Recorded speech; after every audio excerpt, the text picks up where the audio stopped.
is a special day. Today I want to salute the Ugandans, the so-called people with disabilities. I don't think you are with disabilities. I think you are people able differently. We salute you. It's interesting to know that we have up to 12.4% of our population living with challenges. By now, we are supposed to be living better and relating better, well knowing that these are conditions that you don't give a timeline. I'm proud myself to have known that way before. As you know, even when I was still ghetto president, you remember that my vice president was a person able differently. We believed that, we still believe that. We know that you deserve better, which you don't get. The Baganda say, here where we are, we have friends who 2 years ago were full-bodied, so to say. But today, many of them have lost their limbs, some have lost their eyes, some are now mentally challenged. I mean, Eddie Mutwe cannot claim to have all his fingers together. So, all of us here are candidates of disability, especially when we are facing this brutal regime. So it's important that we continue educating even those ones that have not appreciated it, that these fellow citizens have to be given a feeling of equality and equity as they live in this our country. Well, for now, we are just saying that. But ladies and gentlemen, allow me today, educating people with disabilities, the people would like to say they're able differently, that all is not lost. We have a plan in a new Uganda, a plan where you will be equally represented, equally treated, where you will feel equal, and not just equality, but equity. That we know because you are one huge part of the population, one huge productive part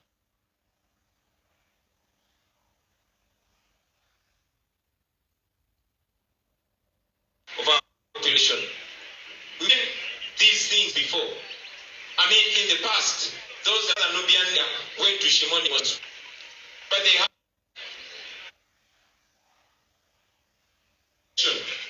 of differently.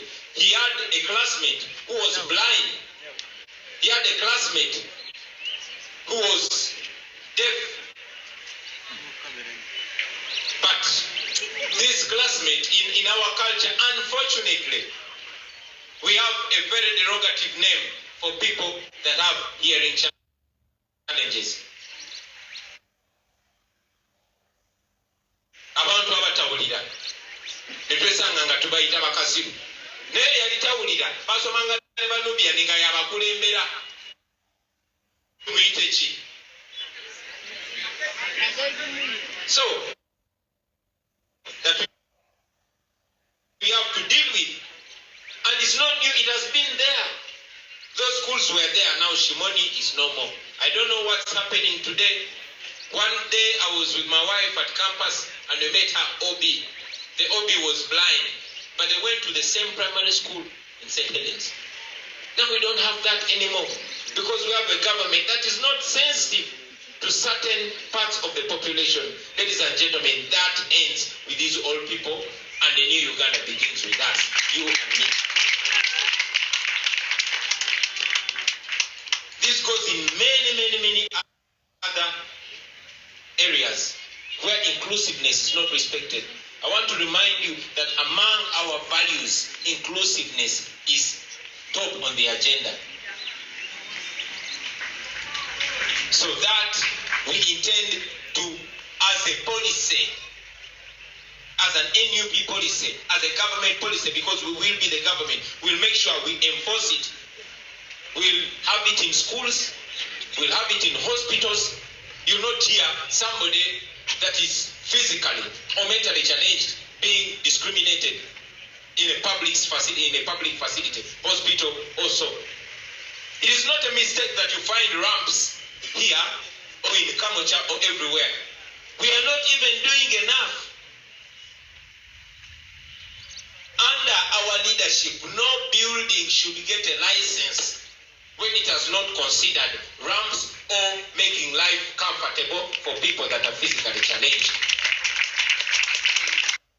And this is not, we are not inventing it. This is what happens in well-governed countries. In the countries, you can even be sued. How can a plan be confirmed by KCCA or any other relevant authority that does not cater for people living with disabilities? How can a building get a plan? How can a club or a bar or a business get a license? As a matter of fact, well-developed countries that respect their citizens in equal measure, have policies where even while giving jobs, you have to employ these people to make sure you are deliberate about including them in society. That must be done. That is the only way we are going to cater for these, our brothers, our sisters, because every family has somebody. Could be your child, could be your parent, could be your brother. And if you don't have that person, you will soon get that person. Because this is humanity, this is who we are. So it's important that we think ahead of the times. Ladies and gentlemen, I could go on and on and on and on about these challenges. But even informally, I was talking to my brother there, Master Molo. But Master Molo gets challenges even to perform on stage because we have that mentality. We need to be deliberate on creating awareness. While campaigning in Chadondo East, you reach some houses and the children with autism or with mental challenges hidden behind the Gurumba Basmana Kumugua. That is wrong, but that has to be addressed by changing the thinking pattern of the population. It begins with leadership. Unfortunately, these people that rule over us are preoccupied with stealing, and plundering the country. That we promise to handle it in the affirmative. Now, I know that today is International Disability Day, but as you know, it has become part of our lives, being in and out of prison. As we speak, somebody is being abducted somewhere. Maybe we'll learn later. But thank God that as we speak, some other people are getting out of prison because they are innocent. I'll talk about these our brothers that are illegally tried in military courts. That is wrong, very wrong. Gladly, now the world is picking up to it. Today as we speak, Dr. Besigye is being arraigned illegally in a military court because he's no longer a soldier. I'm very glad that people, lawyers from all over the region have shown up. I hope that creates even more awareness for the ordinary people who are nobodies to the elitist public, to know that they equally deserve their freedom, that the law should respect them the same, that they should have the same attention. You notice that while trying our political prisoners in the military court, journalists were never allowed there. Their relatives were never allowed there. I hope this sets a new precedent for these our brothers and sisters.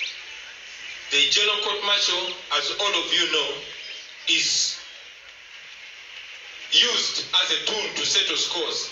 Even when you have a land wrangle with somebody, they'll set you up in the GCM and hold you in incarceration indefinitely.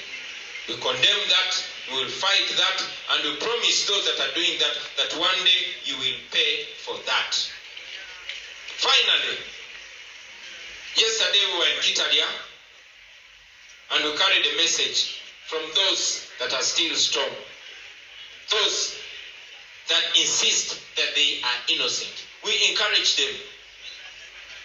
We have never encouraged anyone to give up their rights. But we respect those that temporarily withdraw or temporarily surrender to fight, to be able to fight another day. This is exactly what Machete said. First, he thanked you. Kato from Bali thanked you. Kalanzi thanked you. And all the other 9 people that are there with them, they thanked you. They asked you to keep up the fight. They said they will never plead guilty to a crime they did not commit. One of them actually said, Mr. President, even if you encourage us to commit to plead guilty to a crime we did commit, we shall not. And I just saluted them. Stand with them. We stand with them. We continue to demand for their unconditional release because they are innocent. This is a case where the criminals are holding the innocent people in incarceration. Free all the political prisoners and free them now. Basewo ne banyabo mu bufunze njagala bebaza olunaku lwa leero olw'abantu abaliko obulemu oba mu njogera ejeregerera be bagamba bateesobola neffe tulowooza bano abantu beesobola mu ngeri ey'enjawulo. Ffenno tubadde nga tukkiririza mu baganda baffe abo ab'ekikula ekyenjawulo kuffe kuviira ddala biseera by'emabega nga nkyali ghetto president mujjukira eyali vice president wange. Ekikulaga mu ndowooza gye tulowooza era tukyalowooza bwetyo tujjagenda mu maaso nga tulowooza bwe tutyo. Tulowooza bwe tutyo kubanga tumanyi nti obulema tebujja dda. Oyinza okuba oli wano ng'oyimidde ku magulu abiri enkyanga toyimidde ku magulu abiri. Bangi kuffe tulemaziddwa abamu ekiseera ekigere abalala olubeerera. Ffenna tutambuliddeko ku migo abamu ekiseera ekigere abalala olubeerera. Bangi kuffe amagulu gaabwe gatemebwako, emikono gyabwe gyatemebwako, babajjamu amaaso, abalala tebakyategeera bulungi olw'okutulugunya kwe bayisibwamu nga bayisibwamu gavumenti eno ey'abatemu ekulemberwa Museveni. So tumanyi nti kino tekituli wala. Buli nteekateeka gye tuteekateeka nga tugiteekerateekera omuntu aliko obulemu tuba tweteekerateekera naffe kuba tumanyi embeera gye tutambuliramu. Ate tumanyi nti enkola eyo tegenda kutandikira kuffe wabula ng'ensi ekyalimu ensa ku mirembe gy'Abobote n'egy'Abaamini. Enteekateeka eyo yaliwo mu gavumenti. Muganda wange Nubian oyo gye twagako ku mukwano gwe ye yasomera Shimoni. Mu ssomero lya Shimoni mu ssomero lyasomerangamu abaana naye nga waliwo ne section ez'abaana abaliko obulemu abatalaba abatawulira. Tulina enjogera gye njagala okuyita ey'ekisiru enkadde ennyo eyina okuddirizibwa.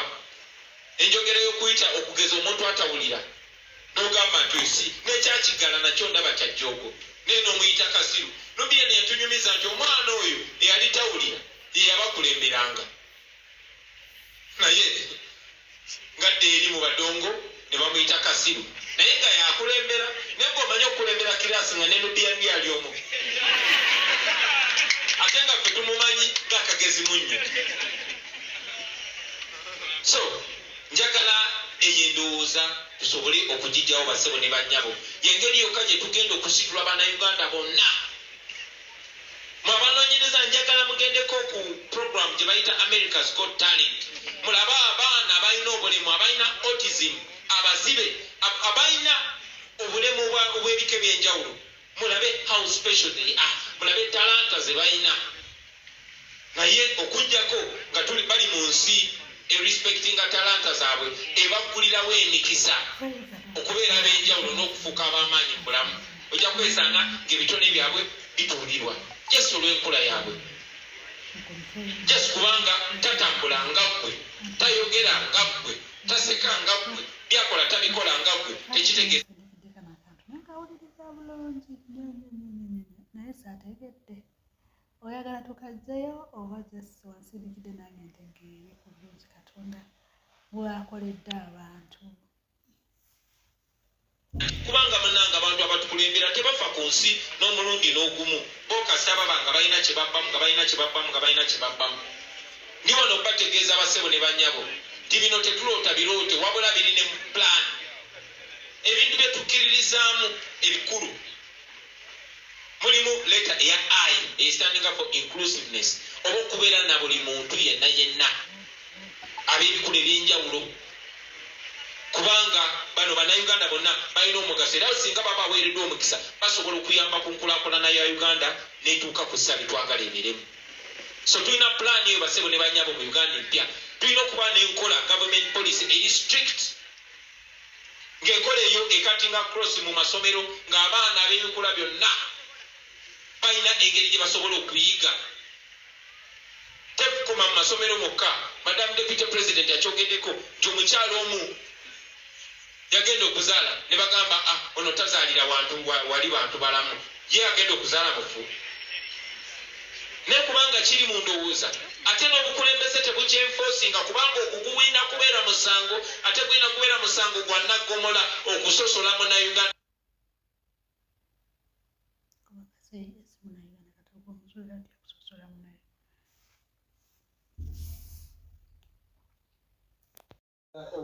ogenda kujja neliya nga mwabayingira mu press conference tugende ewa Pastor Wilson Bugembe naye nga sitabagenda Pastor mukwano gwange nnyo yankubira essimu juzi nangamba ddange muyakuyimbirako bako pati enakubeererawo so omusumba weebale nnyo laavu eyo ate si ekyo kyokka n'okutusabira ateekako okutusabira